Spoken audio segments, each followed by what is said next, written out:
અમદાવાદમાં વાડજના ચંદ્રભાગા કેનાલ પરથી કાર અકસ્માતનો જે આખો મામલો છે, હવે ટ્રાફિક પોલીસે કાર ચાલક વિશાલ શાહ અને તેના મિત્રની ધરપકડ કરી છે। પૂરપાટ ઝડપે બેદરકારીથી કાર ચલાવવા બાબતે પોલીસની કાર્યવાહી। કાર ચાલકે વાડજ ડીમાર્ટ સામેથી ટર્ન લેવાને બદલે આગળથી ટર્ન લીધો।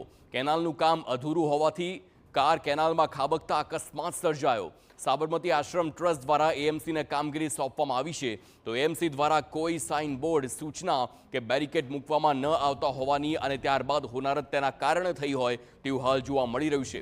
પોલીસ દ્વારા કોન્ટ્રાક્ટર પાસેથી સમગ્ર બાબતે ખુલાસો મગાશે। ત્યાં કોઈ પણ પ્રકારનું બેરિકેડિંગ કે એવું કરવામાં આવેલ ન હતું। એક રોડ એક સાઈડથી ઓપન દેખાતો તો એમણે આગળ ચલાવી રાખી અને એમણે કીધું એકદમથી જ રોડ પૂરો થઈ ગયો એવું ડ્રાઈવરે જણાવેલ છે અને બંને આરોપીની સારવાર કરાવેલ અને હાલ બંને આરોપીને અટક કરીને ધોરણસરની કાર્યવાહી કરેલ છે।